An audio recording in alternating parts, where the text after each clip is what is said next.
Hello my dear friends. RCB versus எஸ்ஆர்ஹெச்சோட மேட்ச்சில் கண்டிப்பாக பார்த்தீங்கன்னா எஸ்ஆர்ஹெச் தான் ஜெயிப்பாங்க. 500% ஷோராக பார்த்தீங்கன்னா நம்ம ஆர்சிபி தான் தோப்பாங்க அப்படின்னு தான் சொல்லணும். ஏன்னா ஆர்சிபி ஜெயிக்க 1% கூட வாய்ப்பு இல்லை.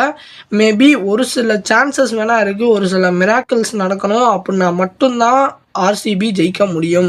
எஸ்ஆர்ஹெச் தான் பார்த்தீங்கன்னா 500%, 500 இல்லைங்க, 1000% சொல்லலாம். அந்த அளவுக்கு பார்த்தீங்கன்னா நல்ல ஒரு பிளேயிங் லெவன் தான் சொல்லணும். ஆனால் பவுலிங்கில் கண்டிப்பாக இல்லைன்னு தான் சொல்லுவேன்.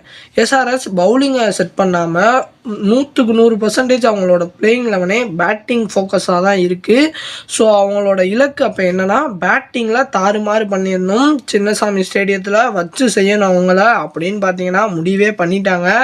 ஏன்னா எஸ்ஆர்ஹெச்சோட பிளேயிங் லெவன் தாறுமாறுங்க, ஹைலைட்டடான ஒன்றுங்க அப்படின்னு தான் சொல்லணும். சரி, ஆர்சிபி பக்கம் வந்துடுவோம். எல்லா ஃபேன்ஸும் ஹேசல்வுட் வந்துட்டார், தாறுமாறு, நாளைக்கு மேட்சை பாருங்கடா, அவர் ஒத்தாலே முடிப்பார் அப்படிலாம் பார்த்தீங்கன்னா சொல்கிறீங்க. ஆனால் ஹேசல்வுட் வர வாய்ப்பே இல்லைங்க. அது எப்படி இன்ஜுரி ஆகி வந்த உடனே மேட்ச் விளாட முடியுமா? எப்படி அவர் எஸ்ஆர்ஹெச் மாதிரி ஒரு பெரிய டீமுக்கு வந்து ஈஸியாக ஒரு ரிஸ்க் எடுக்கிறது? அதெல்லாம் ஆர்சிபி மேனேஜ்மெண்ட் பண்ண மாட்டாங்க. கண்டிப்பாக ஹேசல்வுட் வர 0.1% கூட வாய்ப்பு இல்லைன்னு தான் சொல்லணும். சரி, அவருக்கு பதிலாக ஜேக்கப் டோஃபி இருக்கார்ல, அவர் பார்த்துக்குவார் அப்படின்னாலும் அவர் நல்ல பிளேயர் தாங்க. ஆனால் இப்போ அவர் ஃபார்மில் இல்லைன்னு தான் சொல்லணும். முக்கியமாக இந்தியா வின் பண்ணதுக்கு காரணமே அவரும் ஒன் ஆஃப் த பாயிண்ட்டுன்னு தான் சொல்லணும். ஏன்னா அவரோட பவுலிங் அந்தளவுக்கு கொஞ்சம் வித்தியாசமாக ஒரு சில மோசமான இதாக இருந்துச்சுன்னு தான் சொல்லணும். அதனாலே கூட இந்தியாவுக்கு நிறையா ரன்ஸ் கிடச்சிது. சரி, நம்ம அப்படியே இங்கிட்டு வந்துடுவோம். சரி, ஆர்சிபிக்கு அப்படி வேற என்ன தாண்டா வாய்ப்பு இருக்குது ஜெயிக்க அப்படின்னு பார்த்தோம்னாலும் பவர் பிளேயில் 60 ரன்குள்ளே அவங்க முடக்கணும். அதாவது 60 ரன்குள்ளே வச்சுருக்கணும் பவர் பிளேயில்.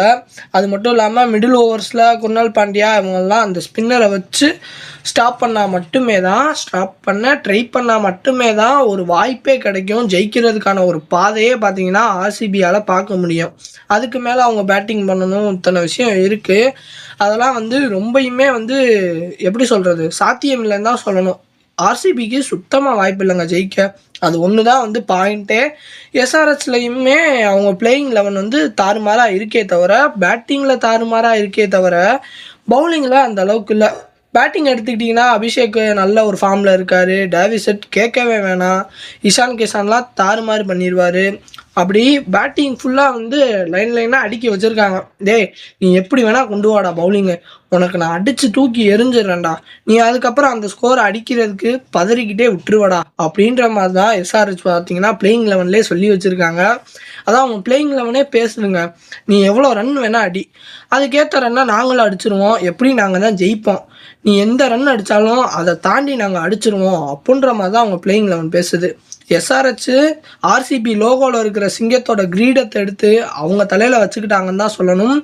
அது மட்டும் இல்லாமல் இந்த மேட்ச்சில் அவங்க ஜெயிச்சா ஒரு தாறுமாறான ஸ்கோர் தான் எடுப்பாங்க. ஏன்னா சின்னசாமி ஸ்டேடியத்தில் அவங்களுக்கு நல்ல ஒரு ரெக்கார்டும் இருக்குது. முக்கியமாக டிராவிஸ் கேட்கவே வேணாம், தூக்கி சாத்துவார். அது மட்டும் இல்லாமல் புள்ளிப்பட்டியல்லையுமே டாப்பில் போயிடுவாங்க. டாப்லன்னு சொல்கிறத விட நல்ல ஒரு பாயிண்ட்ஸில் இருப்பாங்க. அதுக்கப்புறம் ஒரு சில மேட்ச் தோத்தாலுமே இந்த மேட்சை வச்சு அவங்களுக்கு நிறையா பாசிட்டிவான ஒரு திங்ஸ் எல்லாம் நடக்கும். சரி, நீங்கள் என்ன நினைக்கிறீங்க அதை சொல்லிடுங்க. மேற்கொண்டு இந்த மாதிரி அப்டேட்லாம் தெரிஞ்சுக்க என்னோடய சேனலை சப்ஸ்கிரைப் பண்ணிக்கோங்க. தேங்க்ஸ் ஃபார் வாட்சிங்.